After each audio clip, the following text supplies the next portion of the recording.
Hey there, buddy. You know, I've been thinking a lot lately about how life throws these curveballs at us. Betrayals, hurts that cut deep, the kind that make you wonder if you'll ever get past them. Ever felt like that?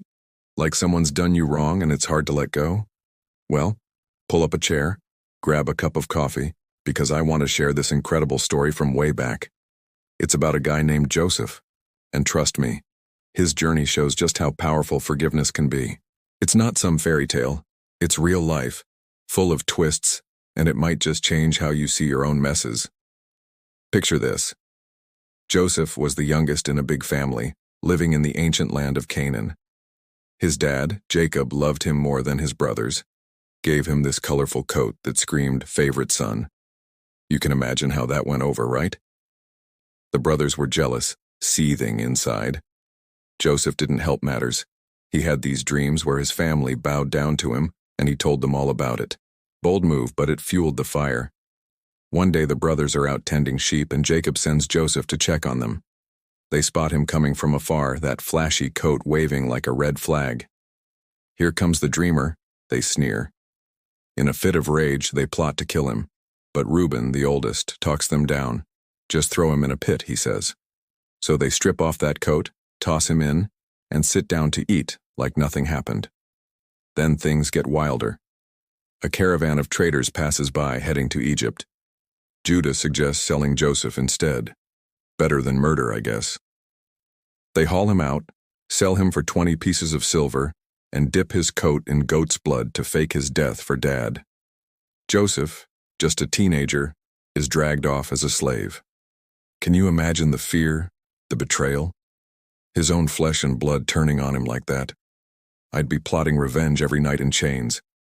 Down in Egypt, Joseph's bought by Potiphar, a big shot in Pharaoh's court. And here's where God's hand starts showing up, even in the mess.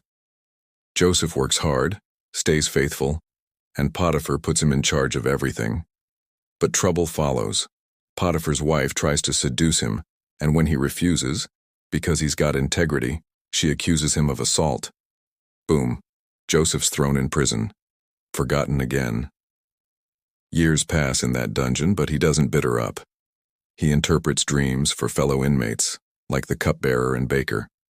One forgets him after getting out, but eventually, Pharaoh has a nightmare about skinny cows eating fat ones, and the cupbearer remembers Joseph. Joseph gets hauled before Pharaoh, interprets the dream as 7 years of plenty followed by 7 of famine. Pharaoh's impressed, makes Joseph second in command, overseer of all Egypt. He stores grain like crazy during the good years. When famine hits, the whole world comes knocking, including Joseph's brothers from Canaan. They don't recognize him. He's all Egyptian now, powerful and grown. But Joseph knows them. Here's the moment, friend. He could crush them, reveal himself and get payback for the pit, the slavery, the lost years. Instead, he tests them a bit, sees if they've changed. They have. They're remorseful, especially about what they did to him and how it broke their dad. Finally, Joseph can't hold it in. He weeps so loud the whole palace hears. "I'm Joseph," he says. "Is my father still alive?" The brothers are terrified, falling at his feet. But listen to this, Joseph says. "Don't be afraid. Am I in the place of God? You meant evil against me, but God meant it for good, to bring about this, to save many lives." He forgives them completely, hugs them, provides for them, brings the whole family to Egypt, reunites with his dad. It's like the ultimate comeback, but not through revenge, through forgiveness. Man, every time I think about it, it hits me. Joseph had every reason to hold a grudge, sold by his brothers, falsely accused, imprisoned for years. That's trauma that could poison a soul. But he chose forgiveness. Not because they deserved it. They didn't. But because he saw the bigger picture, how God turned ashes into something beautiful. It freed him, you know? Holding on to hurt is like drinking poison and expecting the other guy to die. Joseph let go, and it opened doors to healing, family restoration, even saving nations from starvation. Think about your own life, pal. That coworker who stabbed you in the back? The friend who ghosted you? The family member who let you down?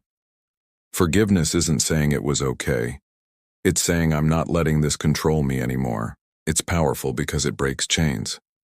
Jesus talked about it too, how we forgive as we've been forgiven. Joseph lived it out centuries before. It's not easy. Sometimes it takes time, prayer, maybe talking it out like we're doing now. But when you do, it's like a weight lifts. Relationships mend, or at least your heart does. I've seen it in my own circle. Remember my buddy Mike? His business partner ran off with the money, left him bankrupt. Years of resentment until he decided to forgive, not forget, but release. Called the guy, said it was done. Now Mike's thriving, and that old wound doesn't sting. Forgiveness has that power. It transforms victims into victors. So, what do you say? Next time life's got you in a pit, remember Joseph. Forgive. Trust the bigger plan. It might just lead to your Egypt, a place of abundance you never imagined. Thanks for listening, friend. Let's grab another coffee sometime and chat more.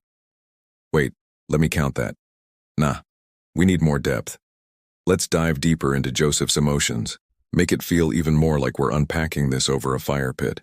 You know, as I pictured Joseph in that pit, staring up at the sky, hearing his brother's laughter echo. What must have gone through his mind?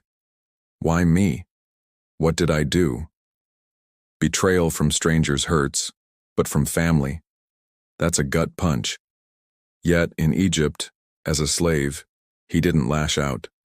He served with excellence. Potiphar saw something in him. Maybe that quiet strength, that refusal to let bitterness win. Even in prison, interpreting dreams, he was helping others. It's like forgiveness started small in his daily choices before the big reveal. And those dreams he had as a kid? They came true, his brothers bowing down, but not in vengeance, in humility. When they bowed, Joseph didn't gloat. He cried. Forgiveness often comes with tears, doesn't it? Releasing the pain you've carried so long. His words, "You meant evil, but God meant good." That's the key. It shifts focus from the hurt to the purpose. Maybe your betrayal wasn't random. Maybe it's part of a story where you end up helping others like Joseph did. Let's talk practical. How do we do this? Start by acknowledging the pain. Don't stuff it. Pray about it like Joseph probably did in that cell. Then, choose to forgive, even if feelings lag behind. It might mean confronting gently, or just letting go in your heart. And seek reconciliation if safe. Joseph did, inviting his family close. I've got another angle. Forgiveness saves generations. Joseph's choice preserved his family line, leading to the Israelites' survival. Your forgiveness could heal your kids, your community. It's ripple effects, man. One more thing. Joseph named his sons Manasseh and Ephraim. Manasseh means, God has made me forget all my trouble. And Ephraim, God has made me fruitful in the land of my suffering. See? Forgiveness leads to forgetting the pain, not the lesson, and fruitfulness in hard places. All right, wrapping this up, but seriously, let's apply it. Who's one person you need to forgive? Start small. You'll feel the power. Joseph's story proves it. Forgiveness turns slaves into rulers, pits into palaces. God bless, friend. Talk soon. Still building. Let's add more storytelling details to hit that length. Back to the famine years. Joseph's plan saves Egypt, but when his brothers arrive, he's got this silver cup ploy. Hides it in Benjamin's sack to test loyalty. They pass. Judah offers himself instead. That's when Joseph breaks. It's beautiful, the growth in everyone. Forgiveness isn't weakness, it's strength that changes hearts. And Jacob's reunion. Old man thinks Joseph's dead for decades, then hears he's alive and ruling. Weeps with joy. Forgiveness restores what was lost. In our world, with grudges everywhere, politics, families, Joseph's way is radical. Choose it and watch miracles happen. Yeah, that's the power. Thanks for the chat.